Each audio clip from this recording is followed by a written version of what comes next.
The MLB Gambling Podcast on the Sports Gambling Podcast Network is brought to you by Fantasy. They bring over for customers. Play just $5, give $5 bonus funds. With the promo code MLB SGPN.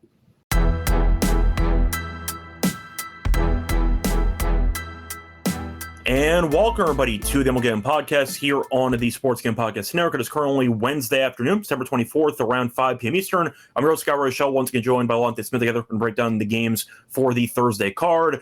Lonte, we are almost at the finish line for the regular season, yet there are still a bunch of spots up for grabs when it comes to seeding or for actual playoff clinching. Our team clinched yesterday, but in the words of Kobe, job's not finished. So we're going to see if they can get the job done catching Toronto. Volante, how's it going with you? What's up? Not bad, man. It's been a really good week for baseball. I mean, if you're in the commissioner's office with all of the people who run the sport, man, you got to be feeling great about this. I mean, the extra wild card took a lot of grief, but I mean, this is probably as most excitement as you've got. You got people talking about baseball when it's predominantly, dominated by football. So I think that's good for the sport. Some quality games, and we learned that just because you're in a must-win does not mean you're going to win. So I wouldn't just go out and bet on the team who has to win. Baseball's still a tricky sport, man. I mean, you saw, even though we clinched last night, we probably should have lost that game, but the White Sox are being the White Sox. So, I mean, you just never know with baseball. So kind of just got to go with your gut feeling, and hopefully you can get to a window. But it's a great time for baseball right now. Yes, I do want to ask you, though, based on that comment. So you're a fan now of the amount of wildcard teams. Well, I mean, I didn't really care. I mean, I know the baseball purists want to keep it, as pure as they can, especially without the ghost runner and things of that nature. But the ghost runner leaves during the playoffs, so that could be work, yeah. Right? I don't really mind. I mean, more baseball is always good for me. I mean, more of any sport that you love is the best for me. I mean, I get to get one more playoff data point, so I'm all for it. I never was really against it. I mean, I just didn't have a strong opinion either way. Yeah, I think the main issue people have with it, based on the overall playoff format, is the bye system, because a lot of teams off the bye come out ice cold and they lose, and that's been kind of a common theme. So you could argue that the bye kind of works against you because it ruins all of your actual rhythm and momentum that you have. Shout out Dan Lanning. Yeah, that's what I'm saying. So you've seen a bunch of teams no-show after getting a bye, and you're kind of wondering if that's the reason why maybe some of the top seeds have gotten upset over the last couple of years. But I still think that 3 teams for a wild card is too many. Like, to be honest, I think Detroit is probably going to get in over Houston, but who knows? I wish both of them would miss the playoffs. Like, they've done nothing to earn their actual spot, but I'm fine with it either way in reality. But as a baseball fan, I'm not going to turn down more games. Do I think it was better with, for example, 2 wildcard teams instead of 3? Yes, I do. I think it was better with 2. But, I'm not going to stop watching the games for the wildcard series. Of course, I'm going to tune in for it. So as a fan, I'm fine with it. But in reality, as a baseball purist, etc., I do think there are some negatives associated with adding the 3rd team. And, as a result, we have some drama in the regular season. We'll see if any of those teams do anything in the postseason. But we'll see if Detroit can outlast Houston, or if Cleveland falls apart, who knows? But either way, we got some drama, and we'll see what happens. Anyway, before we get into any of the games for the card for Thursday, a reminder, you can also check out all of our picks and podcasts in one easy location. Go to the SGPN app in the App Store, free to download. Check out the app on the App Store once again to get access to all of our free picks and podcasts in one easy location. So, moving on to the card here for Thursday. You have the Pirates taking on the Reds. The Reds dropped the first game. Once again, must win does not mean they're actually going to win the game. Not a good showing there in the series opener at home. You have Ashcraft against Lodolo for this one. Reds are minus 165. I see Pittsburgh at around plus 140. For the over-under, I see 8.5. So Lodolo, we know, has been pretty good this season. 3.44 ERA. Been worse at home. Recently not good, though. The last 2 starts, he has gone 10 innings, giving up 9 earned. As for Ashcraft, he's been good. 2.62 ERA. Better on the road. He has given up less than, pulling up the numbers right now. Last 4 appearances, 13 innings, 2.77 ERA. Not much distance, but he has been effective. We saw it in the first game of the series. People thought Cincinnati was going to roll because Pittsburgh had nothing to play for, but the Reds are going to red. So give me the Pirates on the money line, a plus, in my opinion, a pretty big price. I think 140 is pretty generous with Lodolo's bad form lately. Give me Pittsburgh to play spoiler in this game. Yeah, I don't hate it. They could play a little bit of spoiler. This is a great pitching matchup tonight that I can't wait to watch. But I think it might be misleading. I think Skeens might only go 2 innings tonight. Yeah, he's got the chance to have a sub-2 ERA, I think, if he goes a certain amount. So it'd be interesting to see like what he wants to do. He didn't reach the inning requirement for that? I'm not sure. I'm not sure. I was reading about a bunch of stuff that was dealing with him about this matchup, but I just remember last year he only went 2 innings in his final start, so I figured he'd probably go like 2 or 3 and they'd pull him. Yeah, maybe so. They don't have his outs prop posted as well. Yeah, so which is intentional. Yeah, right. I was go with the over. Maybe we see a decent amount of offense here. Both pitchers, like you talked about, not going a ton of length. I think Ashcraft has gone under 5 innings in 4 straight. Lodolo has not gone over 5 1/3 in 4 straight. He's got 13 combined runs in those 4 games. So, I mean, not too bad, but I think 140 is maybe like probably my limit. Maybe like 125, 130-ish would be probably what I would want to bet. But the total looks a little bit short. I think both teams should be able to score on the opposing pitcher, and especially if you get into the bullpen aspect of it. So I think we can go over this number. Yeah, I agree about the over. I think the line being set at around 8.5 sounds about right, but there's an 8 out there on Fanatics, so you can grab that at minus 120. But yeah, I think the value is going to be on Pittsburgh on the side for me. The Reds, look, if they came all the way back to tie the Mets just to lose a series to Pittsburgh, that's very on brand for Cincinnati. So we'll see what happens. But that Mets game last night was crazy too. It was. Well, they were crazy. down early. They no-showed it, and then they tried to come back late, and they fell short. But yeah, that was crazy. Still, either way, I'll go with Pittsburgh and the over with you in that game. Moving on to the Rays against the Orioles. Another series doesn't matter. The Rays got eliminated from the playoffs last week, and Baltimore got eliminated in basically April because they no-showed the first month and a half. Now, for this one, you have Rasmussen against Povich. For the pricing here, I see the Rays are minus 130. See the Orioles are around plus 110. Over-unders at 8.5. So we know Rasmussen has been good this season, 2.8 ERA. However, I've been talking about it. He is not going much distance because they've been kind of limiting his innings, and he went 3 innings last start, giving up 2 earned. So he was not good against Boston, but they could have left him out there. I don't know how long he's going in this one. It would not shock me if he went 3 innings again, and they said, cool, your season's over, have fun on vacation. So I think I'm going Tampa anyway because I think Povich stinks.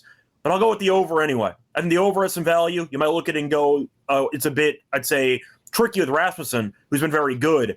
I think it's kind of a fugazi. I think he goes about 3 innings. So you might get some bullpen action. I think Povich stinks. Give me the over in this game. But I'll also go with Tampa. I still think they're better, and I don't trust Baltimore's bullpen at all. So give me the over 8.5 and give me Tampa. Yeah, I agree with you wholeheartedly. I mean, Povich, 5.08 ERA. He's got some walk issues, at least 3 walks in 4 of his last 7. He has issues with everything, to be fair. Yeah, that's true. Rasmussen was really inefficient his last start. I think 76 pitches to get through 3 innings. That was not good. He closed August with 4 straight quality starts, and now he's not completed more than 5 innings this month. So that's to your point. I'm going to look at Tampa first 5. I think maybe kind of a get in and get out. I know Baltimore's bullpen is, it is what it is, but I think we can get a good price on Tampa and Rasmussen in the first 5. So I'm going to go first 5. I do like the over, though. I think a lot of volatility with both lineups on the offensive side. That could lead to some runs. So Tampa first 5 and over for me.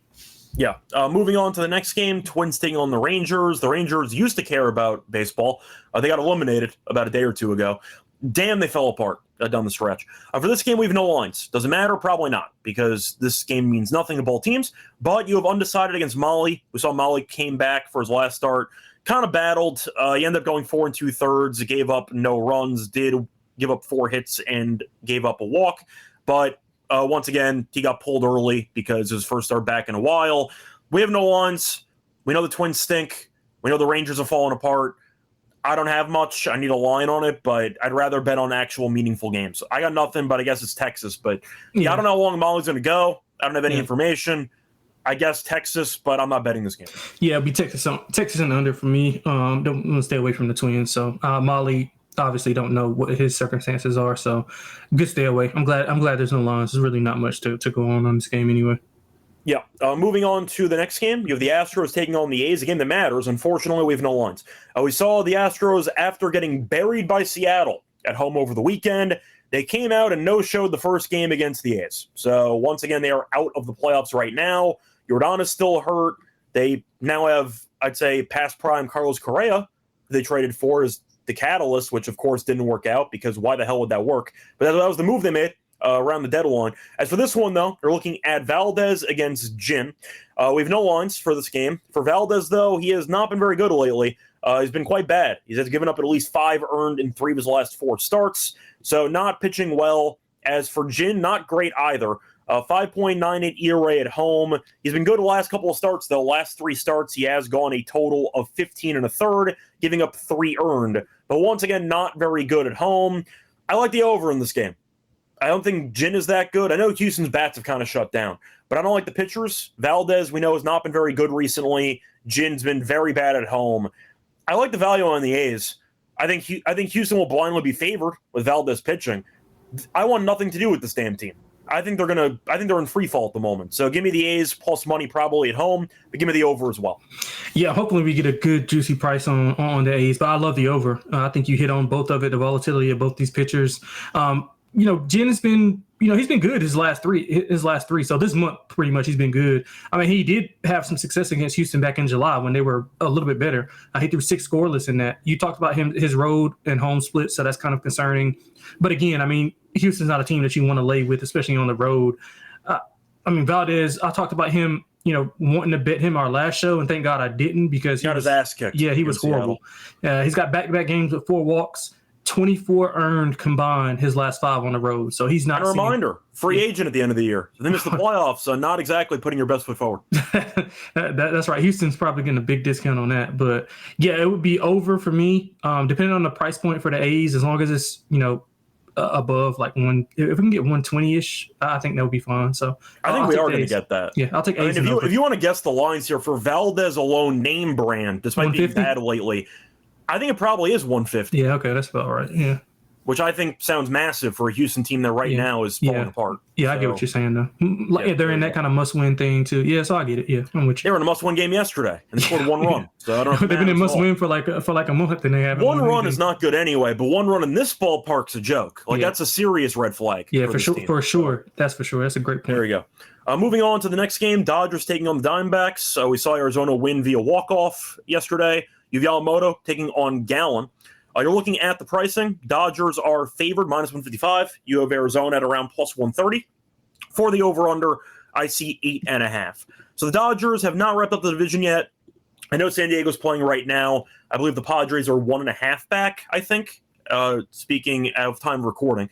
As for Arizona, they're hanging around. I'll put it that way. They are definitely hanging around. They are currently 1 game behind the Mets. They are tied with the Reds. I believe they have the tiebreaker over Cincinnati. But you have a 3-team race for 1 spot in the NL wild card. Arizona, though, has Gallen, who's been better lately. He's been underwhelming for most of the season, but you know what? If you're going to pick it up, it might as well be now. He was not, I'd say, fully lights out against Philly, but he went 7 innings. So that was definitely nice. 7 innings, 3 earned, struck out 9 guys. But you're looking at the results. Arizona's been winning his starts. They've won 4 of his last 5. The Yamamoto has been really damn good. 2.58 ERA, 2.26 ERA on the road. He's allowed less than 2 earned runs in 4 straight starts, and he's gone 7+ innings in 3 of those 4. He's been nasty. For this one, I like the under in the game. I think 8.5 is too high. I think Gallen's been pitching well. I think that Yamamoto can shut down this team, and if one of these pitchers struggle, that's fine. The other pitcher might pick up the slack, or there's a chance you get a pitcher's duel, and it's 2-2 in the 8th inning. But give me the under. I think 8.5 is too high. Man, you stole my thunder. I love the under. Just to add on to what you're saying, because I agree with everything that you just laid out. I'm looking at Yamamoto and how good he's been. I mean, no more than 1 hit in his last 3. So he should have had a no-hitter. He was right there. Yeah, and he had back-to-back starts with almost being no-hit, with almost having no-hitter. So, yeah, I mean, he's been awesome. Gallen's been awesome as well. He's been solid really over the last 2 months, especially at home. He's got a low hit rate. He threw 6 scoreless at the Dodgers late August, so he's got some familiarity there. 6 of his last 7 have been quality starts. I do think the total is a little bit too high. Dodgers probably got a little bit of a break because San Diego was saying that they're going to rest their starters. So, I mean, I don't know. Like, they probably. I actually don't know if they're going to do that or not. They're only that's what their report said. I mean, I don't know. That's what their report said. I don't know if I believe in the fake news head games trying to get maybe the team you're trying to chase to take their foot off the gas a bit more. Maybe. All I know is if you want to rest your starters, fine. make sure the other team clinches the division first. You're right there. You're 1.5 back. Like, you should not be waving the white flag already. That feels a bit premature. Yeah, but I like under, though. I mean, I don't trust the Dodgers bullpen either. So I like maybe first 5 under a little bit more than full game. So, but under is the play for me. Yes, I do want to also point out, since you brought up the bullpen, I have a joke for you. Do you want to guess which pitcher picked up the loss yesterday with the blown lead in the 9th inning? I can't. I didn't watch this game. Take it. It's the Dodgers bullpen. There's like one right answer. Think about all of the terrible performances that we've mocked them for the last couple of months. The Dodgers paid him a lot of money to be there. Damn, I'm stumped. Hold on. Okay, I'll give you a hint. Think of my name. Oh wow, No, it can't be him. Is it? It's Tanner Scott. Tanner Scott? Yeah, is it Tanner Scott? It's terrible. Oh wow. Yeah, Okay. I didn't even know he was still getting like innings. Like, this is just weird. You got to remember, this is Dave Roberts we're talking about. Yeah, he doesn't play by the rules. He has 2 rings. He doesn't have to listen to anybody. You're looking at Tanner Scott, who blew the game again yesterday. So there you go. 4.91 ERA. Tanner Scott, not very good. But either way, we saw that again yesterday. So you mentioned the bullpen. That is a problem, but I'm hoping since Scott ended up then again, there is a game tonight, so maybe he'll be back in the fold again on Thursday. But I like the under, as you said. I think this number does feel pretty high. Before we get into the next game on the card, a reminder that we are brought to you by our sponsor, MLB. So using to bet on football, college football.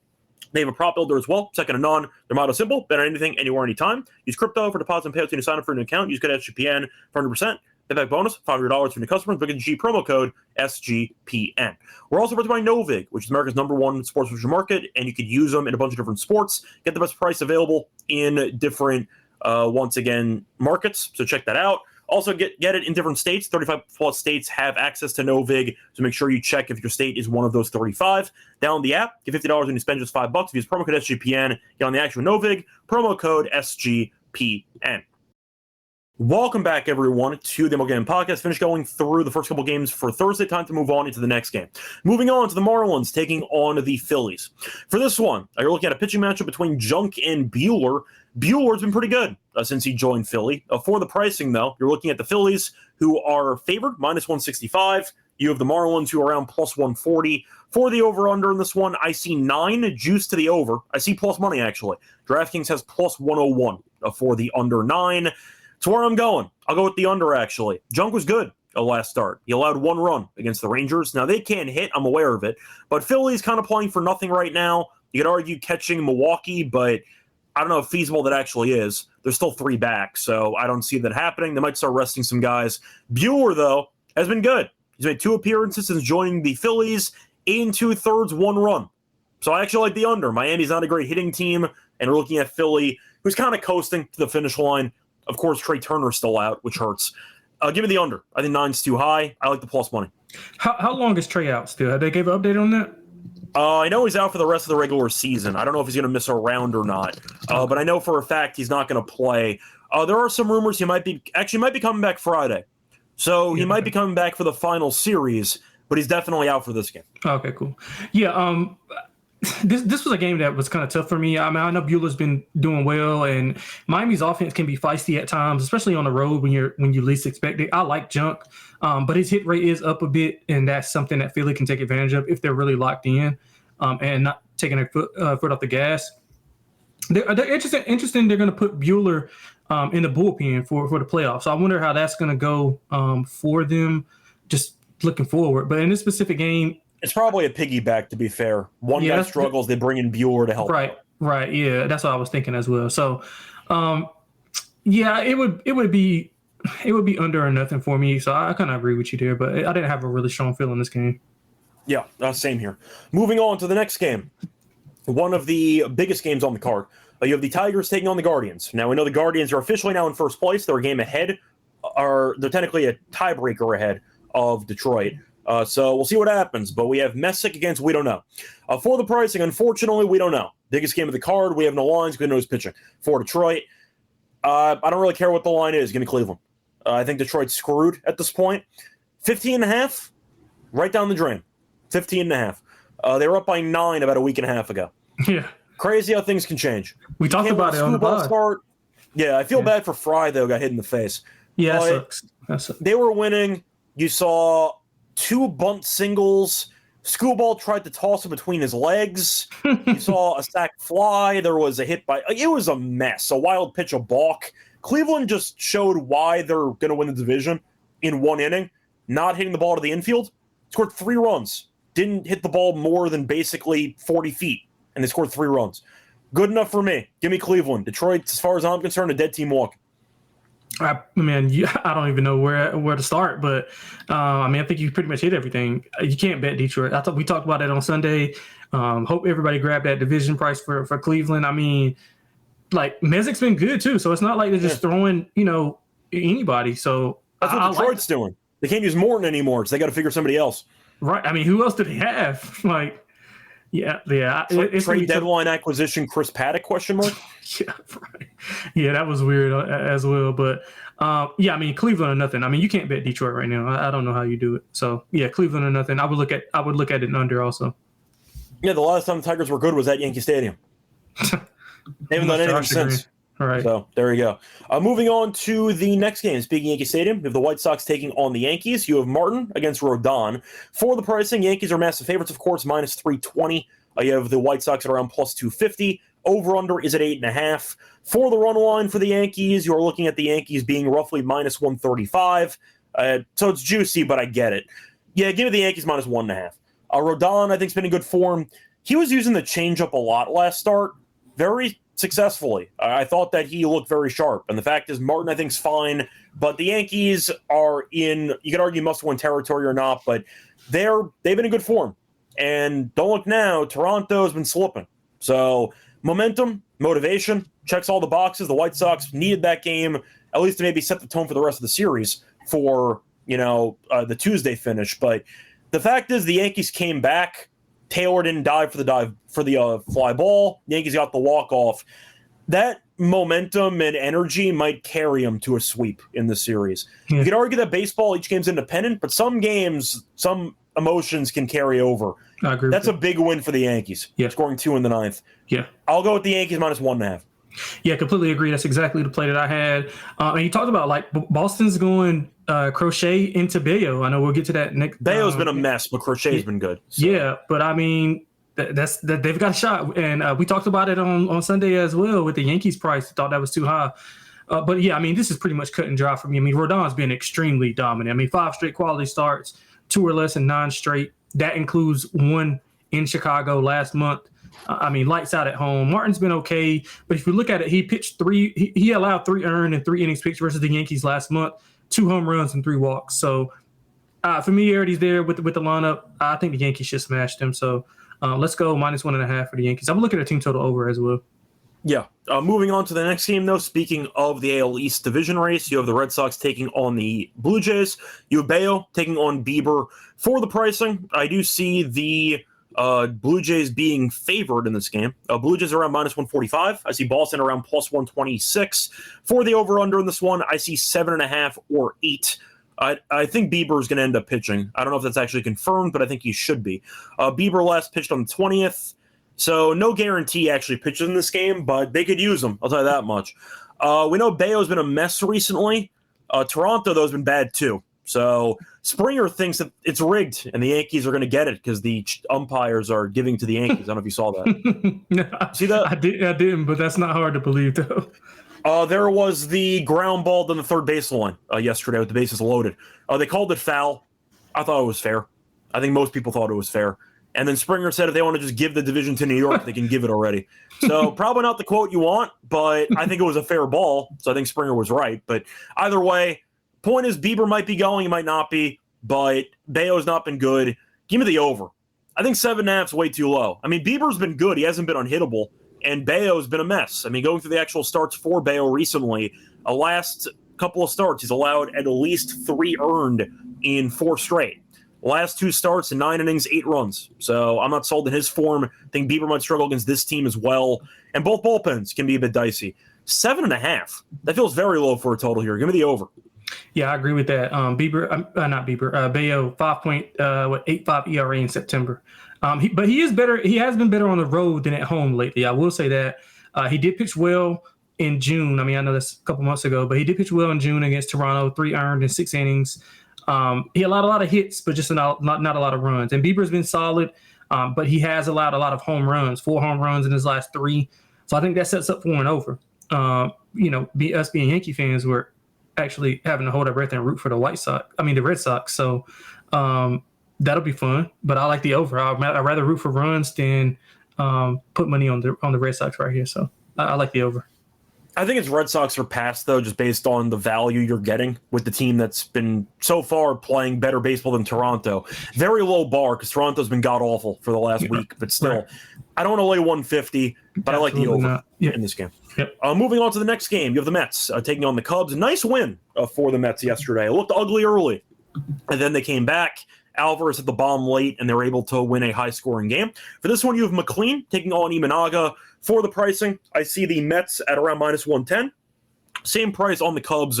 For the over-under, I see 7.5. So we know McLean's been great this season. 4-1, 1.27 ERA. Not amazing last start, though. Only 1 earned, but 3 runs allowed against the Nationals. He has allowed a total of, 6 earned runs in 42 2/3 innings. He's been really, really good. Imanaga has been fine. Seems to walk into 5-6 innings, 3 earned, almost every start that he makes.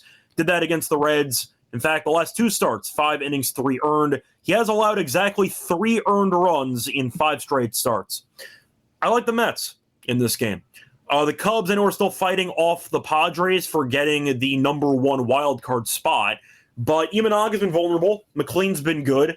I'll go Mets first 5, actually. I'll kind of pivot. I don't trust the bullpen for the Mets, but I do think this young pitcher has actually been very, very dangerous, and he's made the transition quite easily to the majors. Imanaga, we know what we're getting. 5 innings, 3 earned. Good enough for me. Hopefully McLean doesn't get his ass kicked. Give me the Mets first 5. Well, yeah, McLean's been really good. He's been solid. Would you pitch him for game 1 if they make the playoffs? I'm thinking of how many people you have that you actually trust in your rotation. Game 1, probably not. I think you want him at home. If you are going to be the road team for a wild card series, I think at the end of the day, McLean might be your option. Senga has been bad in the minors, so he's not even going to make the roster. Peterson's been up and down. I mean, Manaea's been terrible. I don't know what options you have, to be honest. Yeah, so they might have to go to him. Like, I mean, he's been the most consistent. Yeah, he's been the most consistent. I mean, I think this game is an under, like, waiting to happen. Although Imanaga's had a big home run issue, 13 in his last 8, multi-home runs in 4 of his last 5. He's got a 4.68 ERA in a 5-game stretch where he's allowed exactly 3 earned runs. But I think if he can get 3 runs, and I think McLean will go well. So we'll get, 6-7 runs. So I'm looking at the under, more specifically the first 5 under, because I trust both of these pitchers versus the bullpen and the offense in the second half. So let's go first 5 under for this game. Yeah, you're going first 5 under. I'm going Mets first 5. So hopefully we see McLean shove and we both win. Yeah. Moving on to the next game, you have the Royals taking on the Angels. Royals got eliminated. Not a surprise. Damn, those 2 years they made the World Series were fun. And since then, it has been back to rock bottom. It has not been very fun if you're a Royals fan. For the matchup here, you have Lorenzen against Ferris. For the pricing, you're looking at the Royals and the Angels, who are both -110. Over-under is 9 for this one. Lorenzen was actually good last start. 7 2/3, 1 run. So he was good against Toronto. That was the infamous 20-1 game because Toronto used the backup catcher who gave up 10 runs in the 8th inning, I think. Either way, though, for Ferris, he stinks. 6.52 ERA. Better at home, though. Last 2 starts, 8 1/3, giving up 12 runs. I like the over in this game. Lorenzen had 1 good start. I still don't think he's a great starter. Lets a lot of guys get on base. Ferris is not any good. I think it'll be a high-scoring game. Give me the over, but another series that really doesn't matter in the grand scheme. So I'll go with the over 9. Hopefully both batters show up loose, or both lineups show up loose, and just smack the ball around. Give me the over. I like over as well. I mean, it's our patent. Both teams can score 4 runs here, and we can get at least a push. So I like that. Ferris, he's been rough. 11, he's got 11 combined in his last 2. But he's fine early, then recently fell off a cliff. Yeah, his swing and miss stuff is there though, but he's pretty much boom or bust. Like he's either going to strike you out or you're going to get a base hit. It's really kind of no in between. And I want to fade Lorenzen. He's coming off of a 113 pitch game. He allowed 1 earned and 7 2/3. His length has fluctuated, so maybe he's had some fatigue issues, which is why I tend to like the bats in this game for the Halos. So I'm gonna go over. I think both teams score some runs here. Yeah. Moving on to the final game, though, you have the Rockies taking on the Mariners. It's not official yet. But truth is, after the weekend, congrats to Seattle for winning that division, because I don't see how the hell Houston's coming back after that, especially with Seattle owning the wild card now, or owning the tiebreaker now. I think it's just Seattle's division. Congratulations.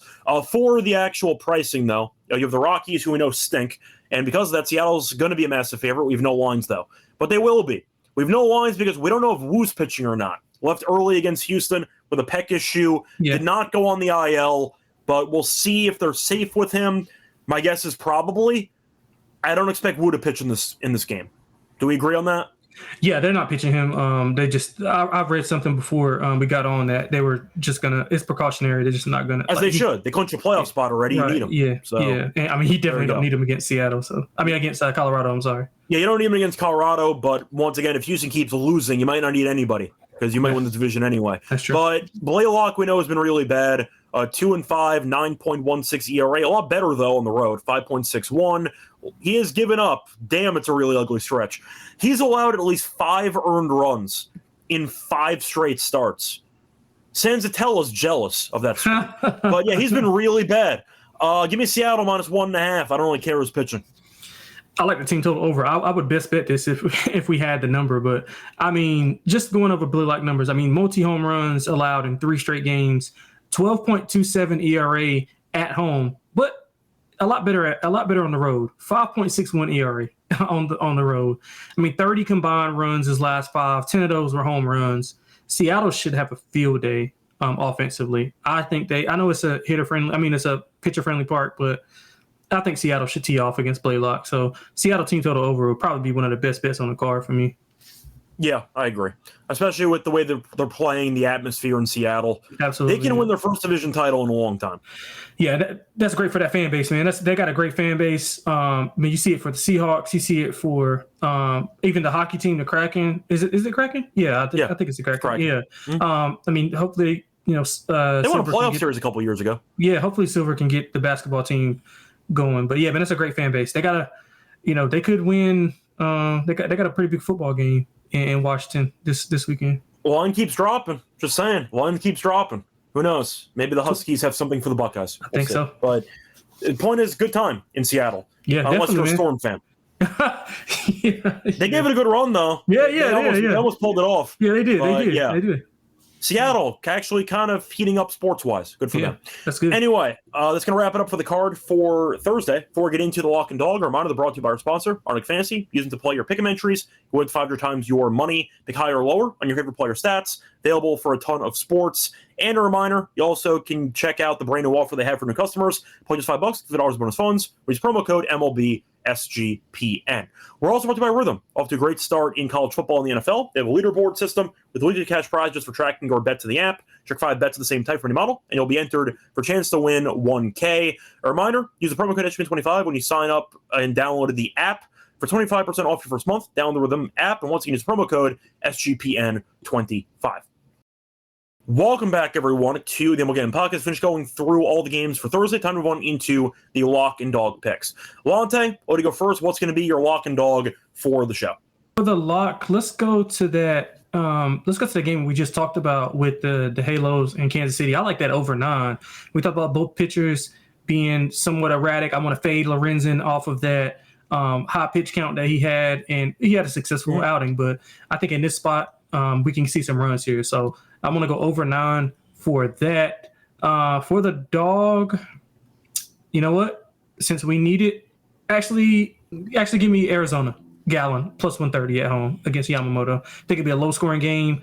Don't trust the bullpen of the Dodgers. I think Arizona can sneak out a 4-2 type of game. All right. For the lock, I am going to go with the Yankees minus 1.5.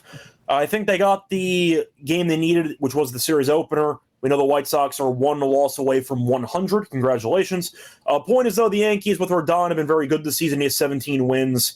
You're looking at the numbers recently, and the Yankees have been very good at covering the run line. In fact, the Yankees have covered the run line in each of Rodon's last, what is that? That is 7 wins. 6 wins, I mean. 6 straight covering the run line. So I do think it's a good spot for the Yankees. Think they'll be able to get the job done here at minus 135. I'll take that as my lock for the show. For the dog, I actually wanted to do an alt total if I could find it. But I want to see if I could actually find it because I see 8.5 right now. Is there an 8? Because that could be what I want to take instead. I see 7.5. It's only available on a non-real book, so I can't really use it. It was going to be the under in the Diamondbacks game, but unfortunately I don't see a line, so I can't really take it. Instead, I'll pivot.